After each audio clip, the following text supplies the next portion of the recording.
Olá, seja muito bem-vindo ao canal de Áudios Books. Quero te convidar, caso você seja novo aqui, para você se inscrever no canal, compartilhar, curtir o nosso conteúdo. E não esqueça de ativar o sininho para quando for lançado áudios novos, você ser notificado pelo YouTube. Capítulo 9. A terapia multifocal. Uma ajuda importante para romper o cárcere da emoção. Neste capítulo, retomaremos tudo o que vimos sobre o funcionamento da mente e aplicaremos esse conhecimento para estabelecer os princípios da terapia multifocal.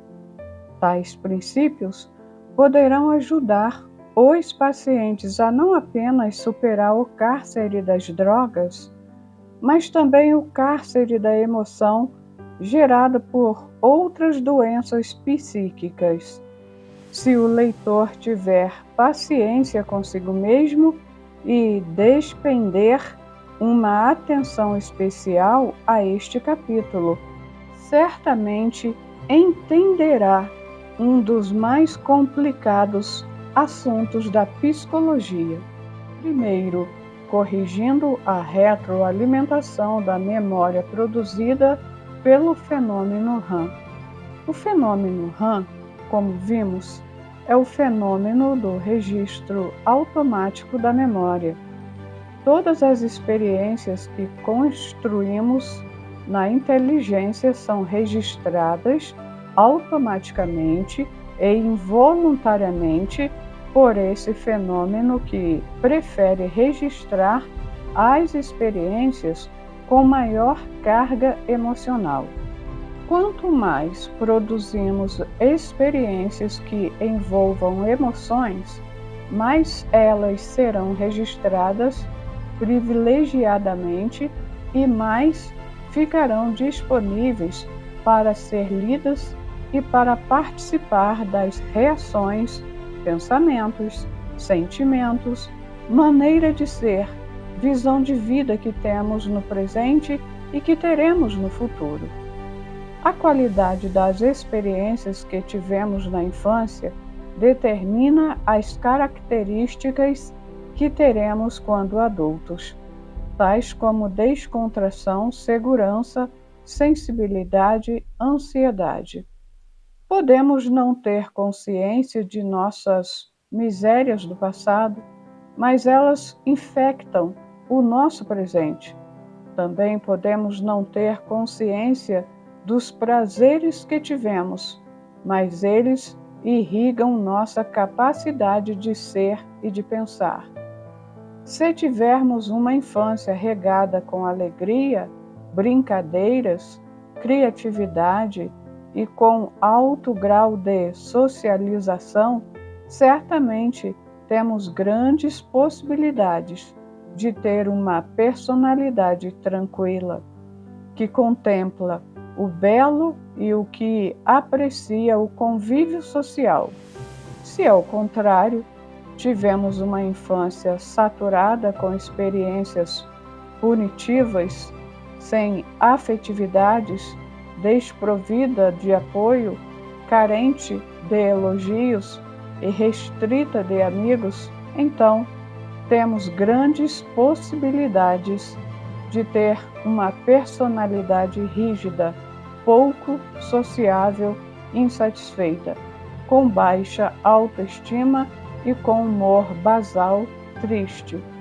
Se um jovem usa continuamente drogas alucinantes, estimulantes e depressoras do cérebro, é de se esperar que o fenômeno RAM retroalimente o efeito da droga no inconsciente, produzindo um rombo na liberdade de pensar e de sentir. De modo semelhante, uma pequena taquicardia com sensação de desmaio ocorrida num elevador, se for retroalimentada pelo fenômeno RAM, pode transformar-se numa claustrofobia. Uma ofensa em público, se for retroalimentada, pode gerar um bloqueio social, um medo súbito de que se vai morrer ou desmaiar num determinado momento. Se for retroalimentado, pode transformar-se em síndrome do pânico. Esses mecanismos psicológicos são universais e, portanto, estão de diferentes maneiras presentes na gênese de grande parte das doenças psíquicas. No caso das fobias, que representa uma aversão irracional, e no caso da dependência de drogas, que representa uma atração irracional, os mecanismos de formação são tão semelhantes que podemos dizer que são polos opostos da mesma moeda. Se ficarmos gravitando em torno dos nossos fracassos, continuaremos sendo fracassados. Se gravitarmos em torno de nossas frustrações, derrotas e faltas, continuaremos frustrados, angustiados, insatisfeitos. O que é pior, não mudaremos os pilares de nossas vidas. Todos temos de saber que, dependendo de como retroalimentamos nossas experiências, cavamos nossas próprias sepulturas. Se cuidamos da higiene bucal, por que não cuidamos dos pensamentos que são produzidos e registrados nos palcos de nossas mentes? Limpamos as sujeiras do mundo físico, mas não as sujeiras da alma. Se quisermos ser pessoas doentes, o melhor caminho é não intervir nos pensamentos negativos e nas angústias que produzimos no secreto de nossos seres. Contudo, se desejamos ser livres, precisamos aprender a trabalhar nossos pensamentos, superar nossas dores e proteger nossas emoções diante das turbulências da vida. Devemos estar cientes de que os pensamentos e as emoções do presente não são importantes apenas no momento em que estão agindo no presente, mas são importantes porque serão os alicerces do que seremos no futuro. O estresse de hoje, ainda que passe amanhã, poderá ser usado como material para confeccionar o estresse de depois de amanhã. A terapia multifocal principia quando começamos a deixar de ser espectadores da construção de pensamentos e passamos a atuar nos papéis da memória. Quando um usuário começa a criticar os pensamentos, emoções e desejos concernentes aos efeitos das drogas no silêncio da sua mente, ele começa a reescrever a sua história. A dependência de drogas cria raízes nas pessoas passivas, mas se esfacela nos pacientes que a enfrentam. Segundo, atuando na produção de pensamentos, o fenômeno do alto fluxo. Quem consegue interromper a construção de pensamentos? Só aquele que está morto. É impossível interrompê-la. A própria tentativa de interrupção já é um pensamento. Pensamos dormindo, nos sonhos, pensamos acordados, quando estamos trabalhando, andando, dirigindo o carro. Pensar é o destino do homem. Às vezes pensamos tanto que fazemos grandes viagens sem sair do lugar. Em algumas situações, ficamos até aborrecidos com nós mesmos. pois não ouvimos nada do que as pessoas nos disseram. Por vezes temos de fazer uma ginástica para elas não perceberem que estávamos viajando no mundo das ideias. Quantos pensamentos produzimos hoje? Milhares e milhares. Quantos deles o eu, a vontade consciente, produziu com lógica e determinação? Já fiz essa pergunta a muitas pessoas, inclusive a intelectuais e a psicólogos, e a resposta, quando pensada, tem sido sempre a mesma. Respondem-me que a minoria dos pensamentos foi produzida pelo eu e a maioria surgiu aleatoriamente no cenário da mente. Tais pessoas não sabem, mas, ao me dizer isso, estão fazendo uma afirmação seríssima, a qual nunca foi estudada pela psicologia. Vamos raciocinar.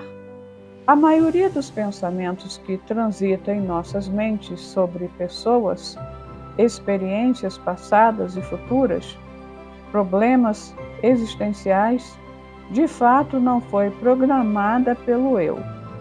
Não poucas vezes pensamos coisas absurdas sem nenhuma ligação com o que estamos fazendo ou com o ambiente em que estamos. Senão, foi a vontade consciente do eu que os produziu. Quem os produziu então? Foi um fenômeno que chamo de alto fluxo. O fenômeno do alto fluxo, como o próprio nome indica, é o fenômeno responsável por produzir um fluxo de pensamentos e emoções durante toda a história de vida humana, da meninice à velhice, da vigília ao sono. Ele produz milhares de leituras na memória, muitas vezes aleatoriamente. Qual é o objetivo? Há vários, e não há espaço para discorrer sobre eles neste livro. Quero ressaltar apenas um objetivo: a produção da mais excelente fonte de entretenimento natural da espécie humana. Vocês sabiam que a maior fonte de entretenimento não é a TV, a literatura, o esporte, o sexo ou qualquer outra atividade humana? O mundo mudou. A tecnologia bateu às nossas portas. Os aparelhos de comunicação invadiram nossas salas, quartos e escritórios. Mas a maior fonte de entretenimento continua intocável, imutável. É o mundo das ideias, produzido pelo fenômeno do alto fluxo. Como você gasta a maior parte do seu tempo? Pensando. Grande parte de nossas angústias, distrações, sonhos, apreensões, expectativas não é motivada diretamente pelos estímulos externos, mas pelo conjunto de pensamentos que diariamente produzimos. O mundo das ideias, produzido pelo alto fluxo, é a maior fonte de prazer natural, ou a maior fonte de terror humano. Se as ideias que produzimos nos estimulam a ter sonhos, metas, ideais, projetos, certamente nos induzirão ao prazer, mas se forem negativas, derrotistas e ligadas a doenças, morte, acidentes, então nos induzirá à angústia e ao humor deprimido. O grande problema é que as ideias produzidas pelo fenômeno do alto fluxo forem negativas, elas serão registradas privilegiadamente pelo fenômeno RAM, retroalimentando assim nossas doenças, as fobias, o pânico, a insegurança, as obsessões, a compulsão pelas drogas. Se esses mecanismos de funcionamento da mente fossem ensinados sistematicamente aos jovens, a educação daria um salto, pois daria condições para intervir em seu próprio mundo, no território dos seus pensamentos e emoções. Lembro-me do que um dos meus clientes, um excelente jurista, disse-me que, se tivesse compreendido desde pequeno esses mecanismos, ele não teria desenvolvido um quadro grave de obsessão. Ele produzia diariamente centenas de ideias fixas ligadas ao câncer.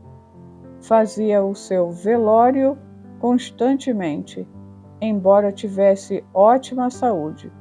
O fenômeno do alto fluxo gerou nele uma longa história de terror. Todavia, ele aprendeu a gerenciar tais ideias e a resgatar o prazer de viver. A compreensão desses fenômenos e mecanismos psicodinâmicos é extremamente útil para a psicoterapia e para a prevenção social.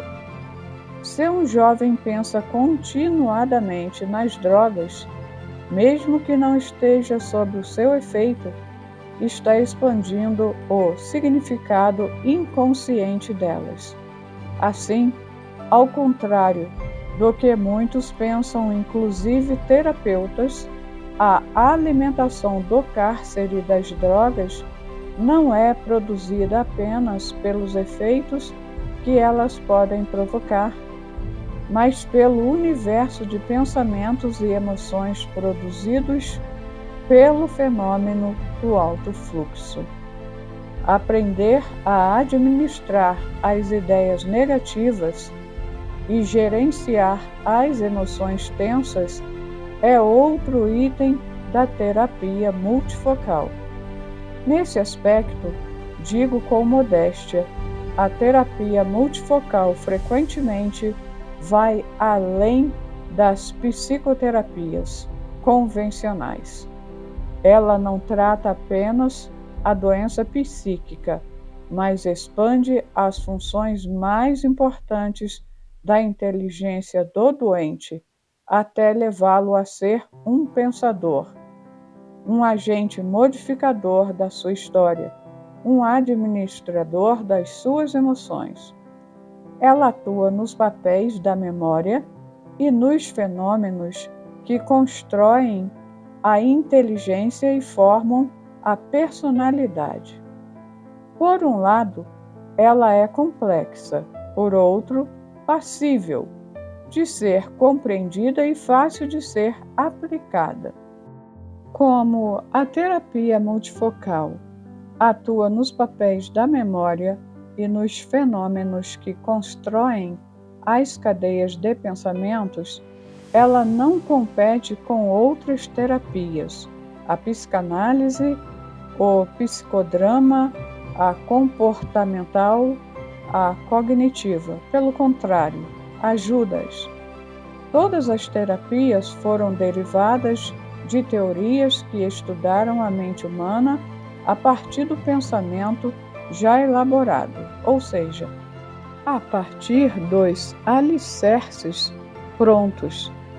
A multifocal começa pelo estudo dos alicerces da inteligência, ou seja, dos fenômenos que leem a memória e constroem a personalidade e estabelecem o funcionamento da mente. Portanto, mesmo se um terapeuta não quiser aplicar exclusivamente a terapia multifocal, ele pode muito bem conviver com sua psicoterapia tradicional e abraçar os alicerces da terapia multifocal. Terceiro, reescrevendo a memória, abrindo as janelas da mente. Tente fazer uma faxina nos porões de sua memória. Você não conseguirá. Esforce-se para extrair todo o sentimento de culpa, autopunição, rigidez, rejeição que foi registrado nela. Não terá êxito. É possível limpar as teias de aranha dos nossos tetos e fazer uma limpeza em nossas escrivaninhas, mas não é possível remover a sujeira contida em nossas memórias. Só é possível reescrevê-las. Os arquivos da memória contêm o tecido de nossas experiências conscientes e inconscientes. Tais arquivos jamais podem ser destruídos, a não ser involuntariamente, por meio de um tumor cerebral, um trauma craniano ou uma degeneração das células nervosas, como na doença de Alzheimer. Destruir esses arquivos significa destruir nossa consciência, esfacelar nossa identidade. Se tivéssemos a liberdade de passar uma borracha em nossa memória, teríamos a vantagem de poder eliminar todas as misérias e todos os traumas contidos nela. Nos computadores temos essa liberdade em segundos. Apagamos o trabalho feito durante anos. Entretanto, essa liberdade poderia gerar o maior desastre intelectual. Correríamos o risco de cometer um suicídio contra nossa consciência, contra a nossa capacidade de pensar, pois, num momento de angústia, poderíamos desejar esquecer todo o nosso passado e começar tudo de novo. Isso produziria a morte da identidade. Não saberíamos mais quem somos, como estamos e onde estamos. Tornar-nos-íamos animais irracionais, pois não teríamos mais a consciência da existência. O Criador deu muitas liberdades ao homem que criou, inclusive a de negar a sua própria existência, mas não lhe deu liberdade para mexer nos arquivos e deletar sua memória, pois isso conspiraria contra a própria liberdade. Porquanto, sem a memória, não poderíamos produzir pensamentos e tomar decisões. Portanto, ele protegeu a memória contra os ataques do eu, contra as possíveis crises que o homem atravessa. Apagar a memória é impossível, só é possível reeditá-la. Quem tem síndrome do pânico, obsessão por doença ou depressão, se quiser ficar livre, tem de reescrever a sua história. Não há milagres no tratamento psicoterapêutico e psiquiátrico. Não importa a corrente psicoterapêutica usada. Se houvesse sucesso no tratamento, é porque, ainda que o terapeuta não tenha consciência, o paciente reescreveu os seus conflitos, aprendeu a gerenciar seus pensamentos e a usar o fenômeno do gatilho da memória, da âncora da memória, do alto fluxo, bem como o fenômeno RAM. Vamos recordar. O fenômeno do gatilho da memória é o fenômeno que inicia a partir de um estímulo físico, tal como um elogio ou psíquico, tal como um pensamento, a leitura da memória, e produz as primeiras reações, impressões, sensações, sentimentos e pensamentos. Esse fenômeno desloca a âncora da memória, ou seja, o seu território de leitura, para uma determinada região e, consequentemente, confina a leitura do fenômeno do alto fluxo a esta área. Assim, o paciente que está numa crise de pânico, numa crise compulsiva de usar a droga ou em outra crise emocional qualquer, produzirá ideias e emoções ligadas ao grupo de informações contidas nessa zona específica da memória. Para alguns, esse mecanismo pode ser difícil de ser entendido, mas de certo todos o vivem diariamente. Quantas vezes alguns problemas nos causam tantas preocupações que detonam um gatilho que nos leva a pensar continuamente neles. Queremos desviar o pensamento, mas não temos êxito. O que aconteceu? O gatilho deslocou o território de leitura para uma área da memória, e o fenômeno do alto fluxo começou a lê-la continuamente, produzindo ideias fixas sobre o problema. Muitos não vivem o cárcere das drogas, mas vivem o cárcere das preocupações e dos pensamentos antecipatórios. Pessoas assim têm uma vida tranquila, não suportam contrariedades e vivem intensamente os problemas que ainda não ocorreram. Tornam-se, de fato, os piores inimigos de si mesmos. Precisamos aprender a gerenciar nossa inteligência, a administrar a usina de emoções que é produzida no cerne da alma, a resgatar a liderança do eu diante dos estímulos estressantes. Assim, poderemos reeditar os textos principais de nossas vidas. Quarto, o resgate da liderança do eu. O que é o eu? O eu é a vontade consciente. É a consciência de que pensamos e de que podemos administrar os pensamentos. O eu aqui não quer dizer o ego de Freud, que é uma parte da estrutura da personalidade, nem quer dizer ego como vida natural da psique humana.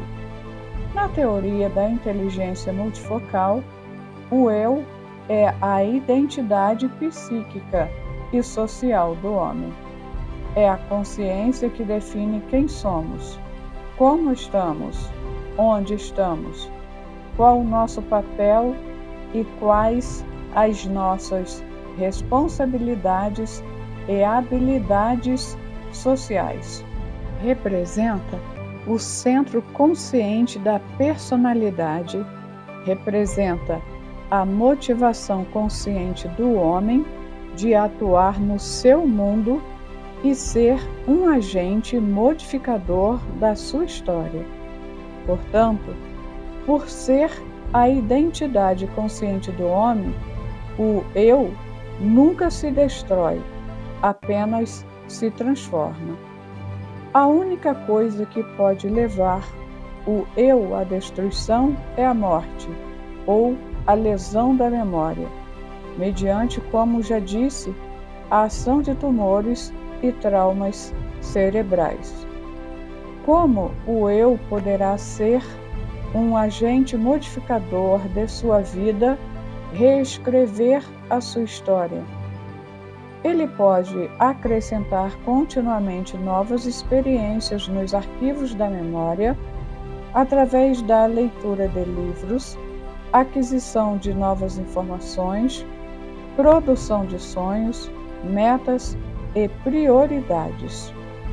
Por que determinadas pessoas nunca mudam suas características doentias? Porque são pobres na sua criatividade, não têm sonhos nem metas, não questionam seus conceitos e paradigmas, são incapazes de indagar por que estão vivas e de procurar um sentido mais nobre para as suas vidas. São passantes existenciais, ou seja, passam pela vida sem nunca mergulhar dentro de si mesmas, sem ter consciência do obstáculo da vida, porque também não se interiorizam, não aprendem a reconhecer seus erros, nem a repensar sua maneira de ser e reagir diante dos eventos que a circundam. Possuem, portanto, um eu frágil, inseguro, instável, temeroso, incapaz de mudar as suas rotas psíquicas, sociais e profissionais. Há pessoas que têm grande cultura, são consideradas intelectuais, mas parecem imutáveis e seu orgulho, agressividade, impulsividade, ansiedade. São prisioneiras e infelizes, tais como os farmacodependentes. Estes são controlados pela droga química, aqueles pela droga do preconceito e da rigidez. Como o eu pode acelerar o processo de se tornar um agente modificador da sua história? Por meio de resgatar a sua liderança, entre aspas, no e, entre aspas, fora do foco de tensão. Vejamos. Quinto, o resgate da liderança do eu no foco de tensão.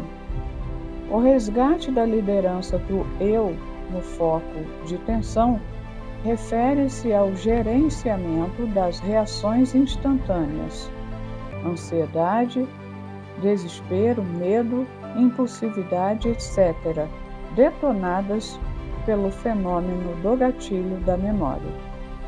Se o eu tiver êxito em atuar na tensão, ele não apenas domina o foco de tensão, mas também administra os territórios de leitura da âncora da memória e, consequentemente, recicla os pensamentos produzidos pelo fenômeno do alto fluxo, principalmente se estes forem fixos e negativos. Por exemplo, se um paciente produzir em determinado momento um ataque de pânico, ele terá segundos para resgatar a liderança do eu no foco de tensão. Caso contrário, o palco de sua mente será invadido por pensamentos e emoções produzidos pelo fenômeno do alto fluxo e que serão difíceis de ser administrados. Do mesmo modo, se um paciente começa a produzir, por meio do gatilho da memória, pensamentos negativos que aumentam o grau do humor deprimido, ou do transtorno obsessivo, ou do desejo compulsivo de usar drogas, ele terá poucos momentos para atuar nesses pensamentos e emoções e reciclá-los. Diante de qualquer foco de tensão, ou seja, diante de qualquer turbulência emocional e de pensamentos angustiantes, cumpre ao eu resgatar sua liderança e administrar, discutir, criticar, enfim, dar um novo significado a esse foco de tensão, silenciosamente no palco da mente. Caso contrário, o fenômeno do alto fluxo dominará a inteligência. Por exemplo, há pessoas extremamente negativas. Qualquer problema, por menor que seja, detona pensamentos negativos. Se elas não atuarem em cada ideia e reação negativa, serão sempre vítimas de sua miséria. E o que é pior, estarão registrando de volta tais ideias e reações, acrescentando dia a dia mais tijolos na sepultura do seu negativismo. Recordo-me de um empresário que sofria depressão e transtorno obsessivo. Além disso, tinha uma grave timidez, que muitas vezes era interpretada como se ele fosse uma pessoa orgulhosa e insociável. Os tímidos são pessoas simples e humanas, mas vendem pessimamente a sua imagem. Na terapia, procurei fazê-lo compreender os papéis da memória e resgatar a liderança do eu nos focos de tensão. Ele deu um salto na qualidade de vida. Se os pais e as escolas ensinassem aos alunos a intervir no seu mundo psíquico, teríamos homens menos doentes e muito mais saudáveis. De fato, um dos mais graves erros da educação familiar e escolar, bem como de alguns tipos de psicoterapias, é transformar o ser humano num espectador passivo de sua própria miséria. As doenças psíquicas, incluindo o cárcere das drogas, alojam-se em pessoas passivas, alojam-se em quem não tem coragem de intervir nos focos de tensão. Repito, sempre que o grande entrave no tratamento psicológico não é a doença do doente, mas o doente da doença. A grande dificuldade é a disposição do eu em modificar a sua história e não a dimensão da sua doença. Às vezes a doença não é grave, mas o doente é frágil, passivo. Descrever de sua capacidade, vive a prática do coitadismo e do autoabandono. Esse paciente é difícil de ser ajudado, pois é quase que impenetrável. Por outro lado, às vezes, a doença é grave, uma depressão séria ou uma dependência crônica de drogas, mas o paciente tem grande disposição de mudar a sua história e de atuar dentro de si mesmo. Além disso, apesar de assumir que está doente, é inconformado com sua doença. Ele exige ser saudável e reivindica dentro de si mesmo o direito de ser livre e feliz. Um paciente assim, por mais grave que seja a sua doença, certamente sairá do seu cárcere. O problema não é ser doente, mas é conformar-se em ser doente. Solicito aos educadores que ensinem os seus alunos a ser agentes modificadores da sua história, que os estimulem a enfrentar os seus medos, a discutir consigo mesmos os seus conflitos, tal como a timidez. A timidez é uma fábrica de sofrimento. Muitos jovens têm timidez patológico ou doentia, e a educação clássica não faz nada por eles.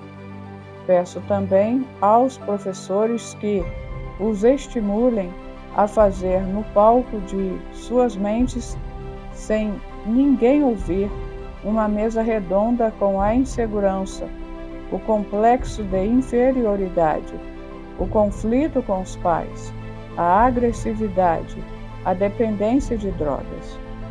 Uma das coisas mais saudáveis que uma pessoa deveria fazer e não faz é conversar consigo mesma e criticar o lixo que passa em suas mentes.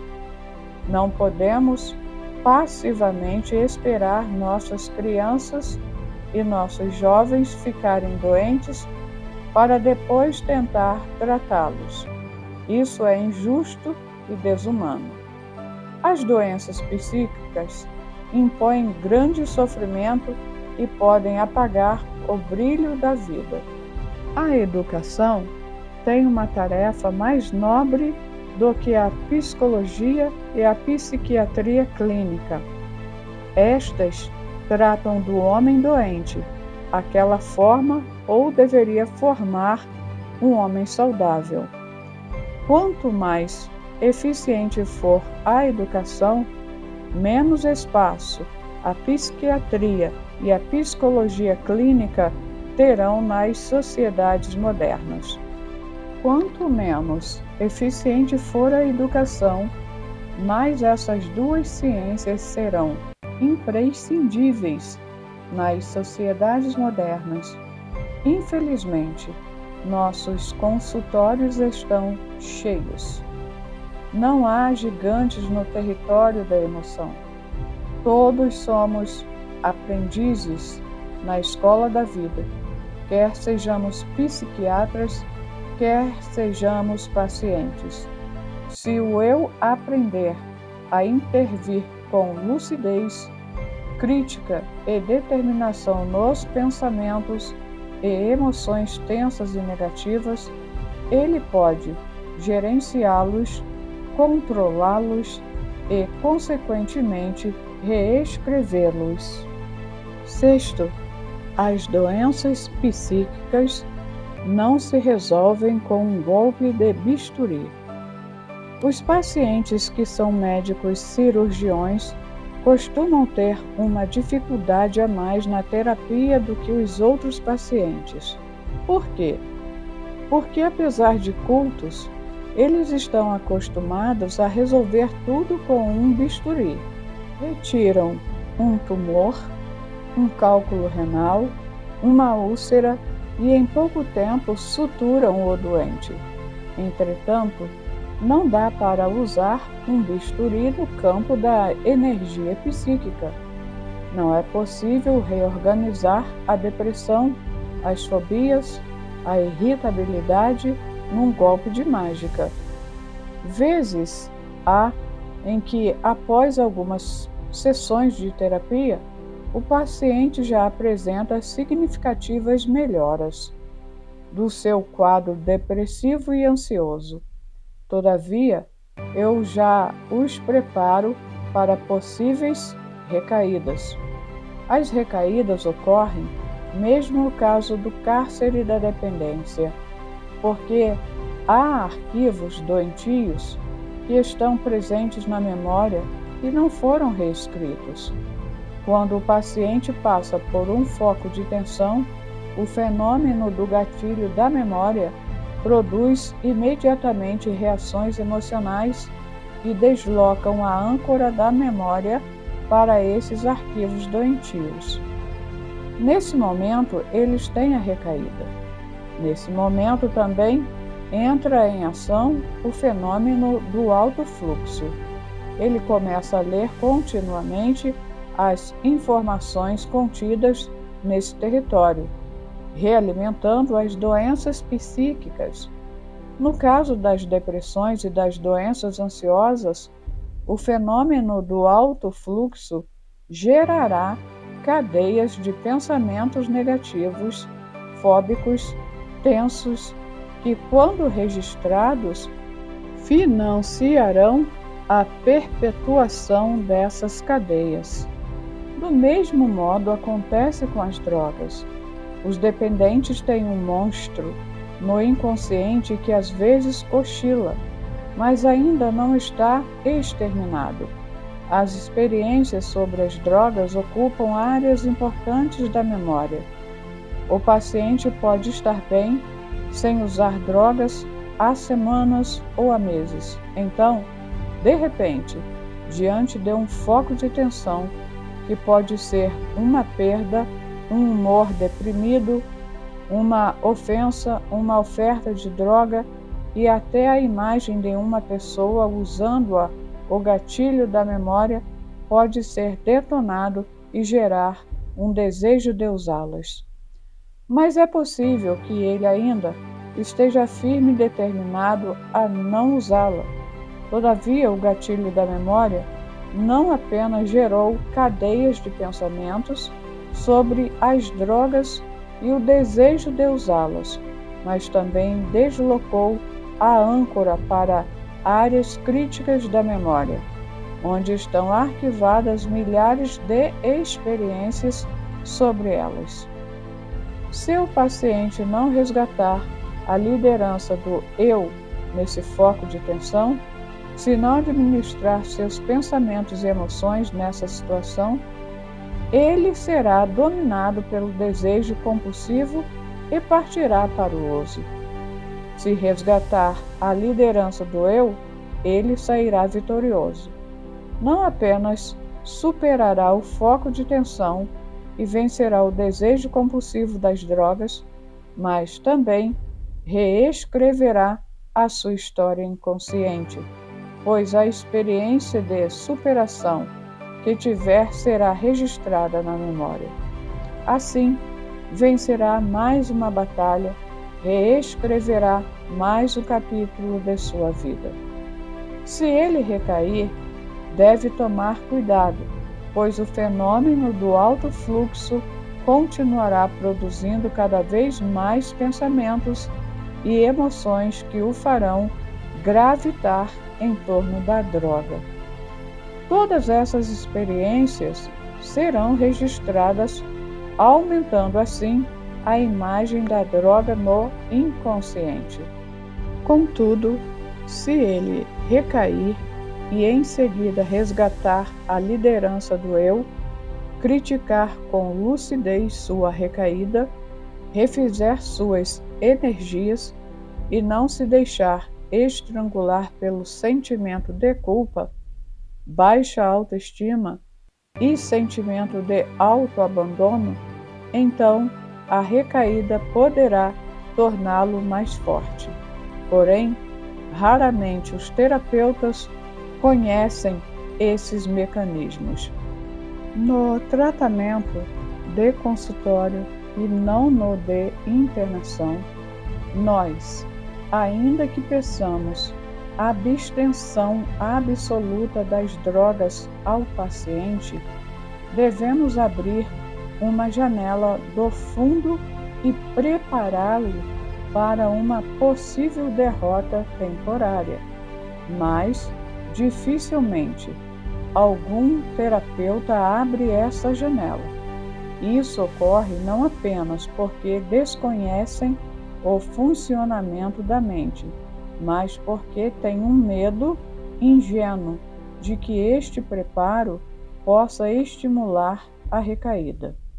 Por isso, quando ocorre recaída, ela é extremamente destrutiva, pois gera um derrotismo e um sentimento de culpa insuportáveis, que produzem o paciente a se afundar novamente nos pântanos do cárcere da dependência.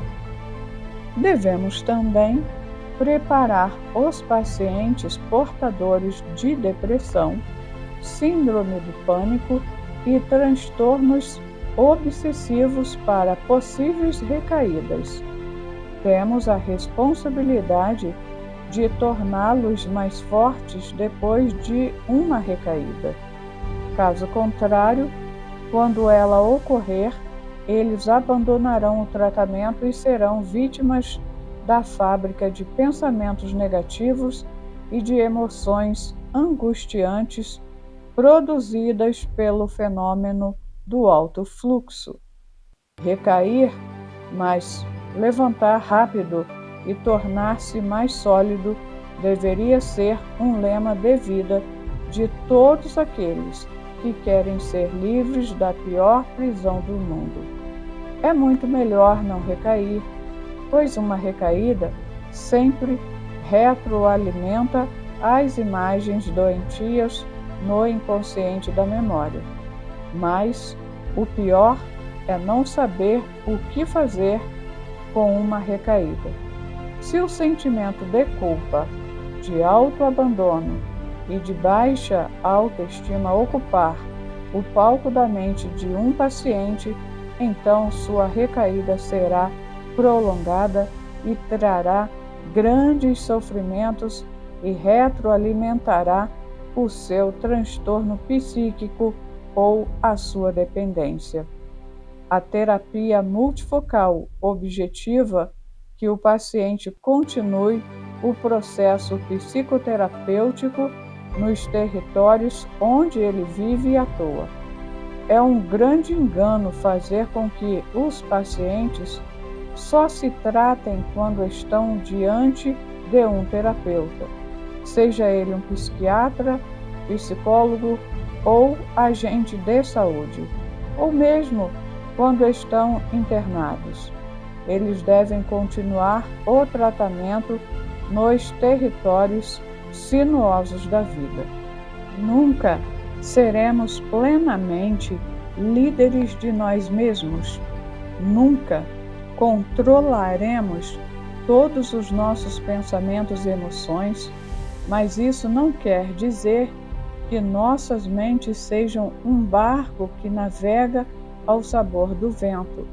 Podemos não controlar muitas variáveis que dão instabilidade às ondas de nossas emoções, mas podemos tomar o leme da inteligência e atingir nossos objetivos. 7º, o resgate da liderança do eu fora do foco de tensão, reescrevendo a história.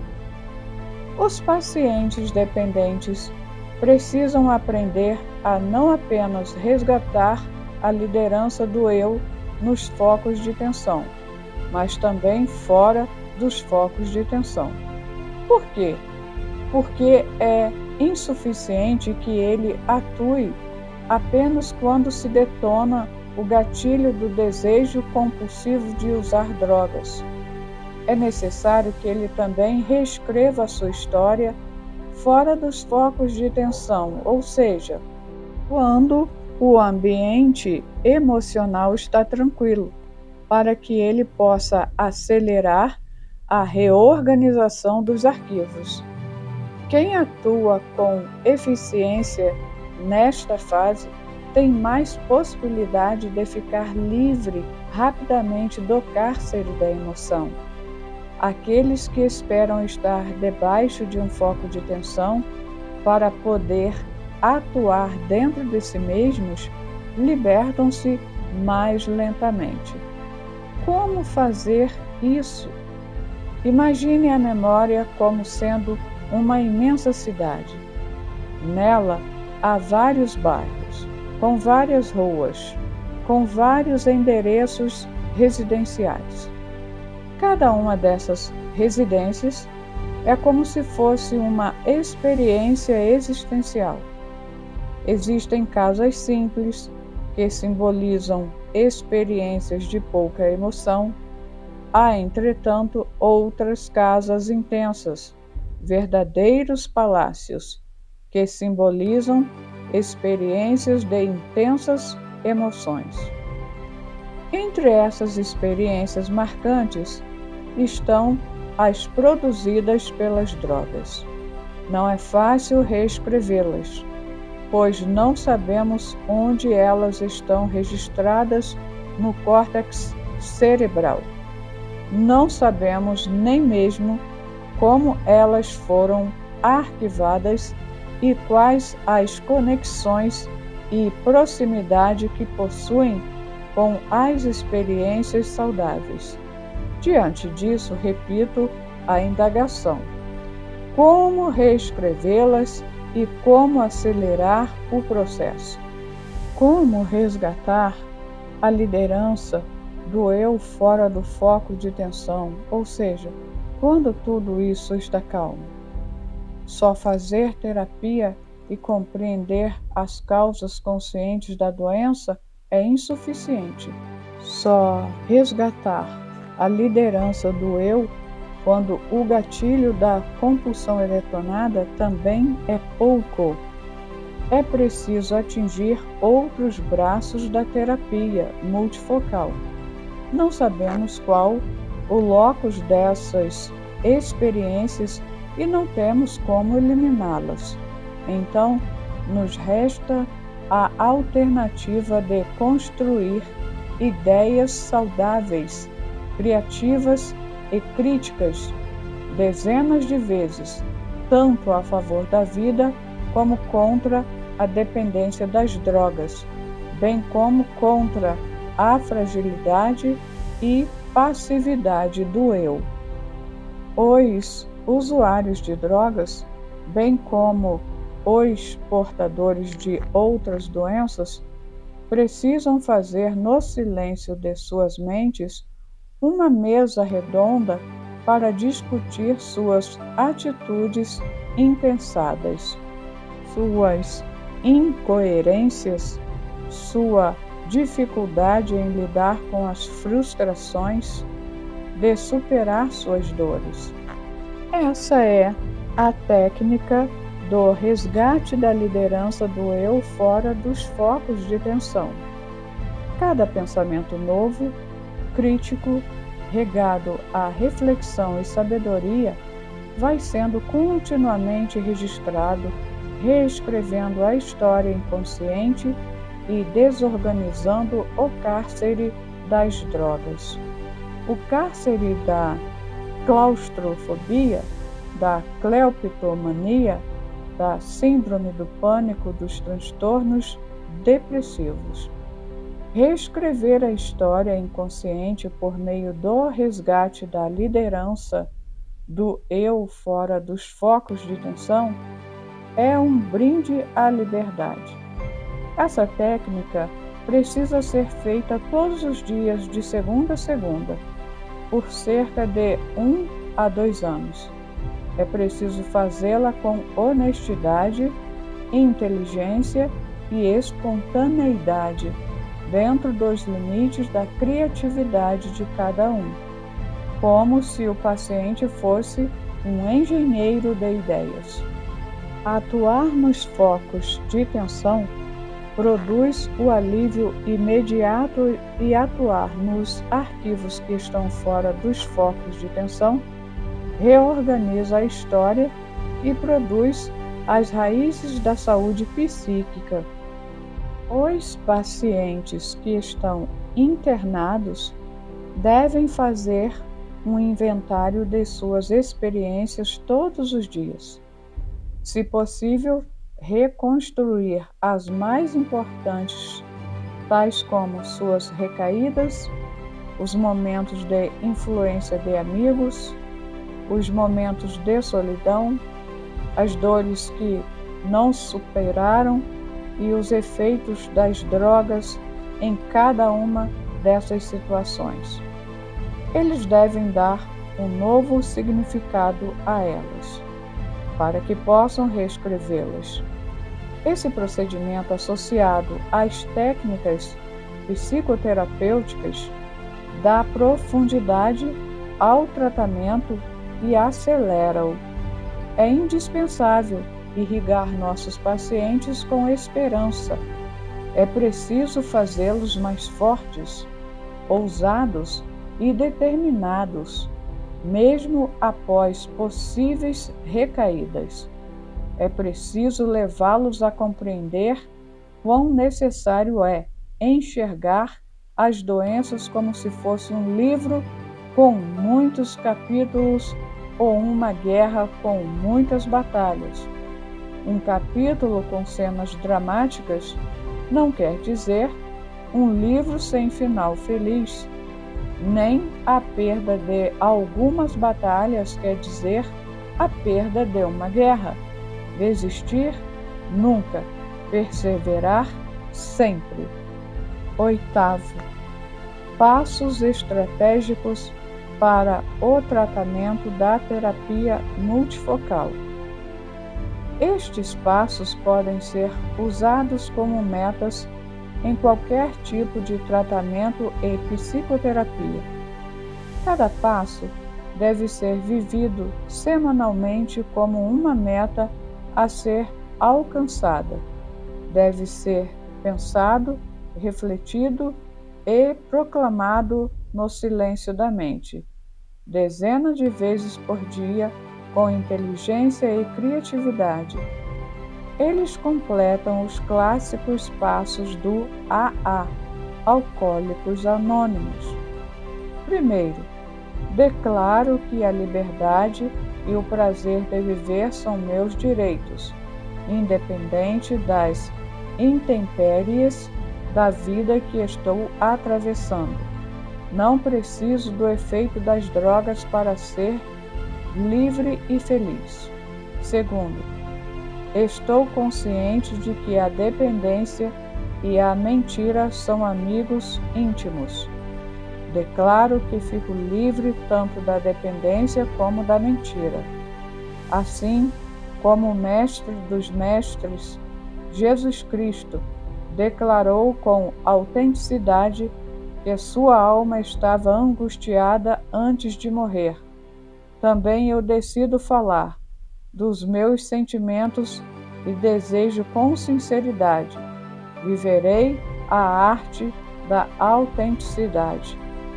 Reconheço a minha doença, mas decido convictamente que não quero ser um doente, farmacodependente, deprimido, obsessivo, etc.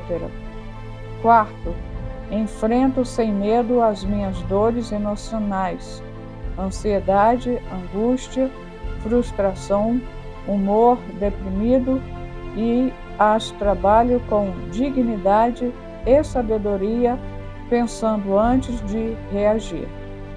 Quinto, estou consciente de que, uma vez dependente, o meu problema não é mais só a droga fora de mim, mas a imagem dela registrada na minha memória, no meu inconsciente. Portanto, reescrevo a minha memória a cada momento com ideias saudáveis e inteligentes.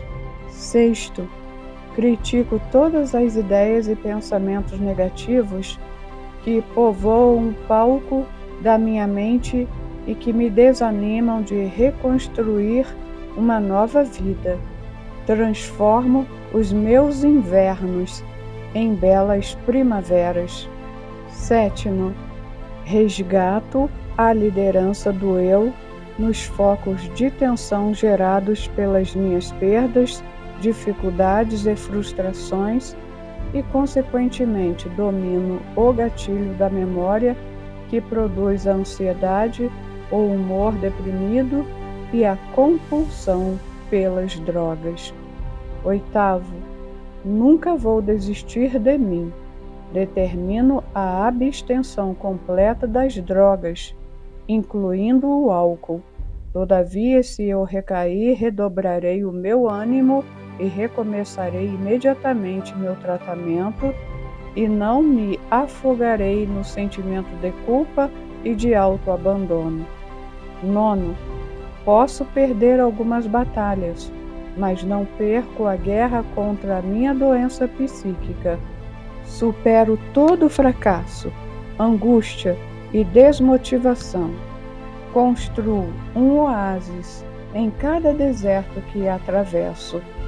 Décimo, tenho plena convicção de que o autor da existência, Deus, me criou para ser livre, alegre e saudável. Por isso, eu o amo com toda a minha alma. Até o próximo capítulo.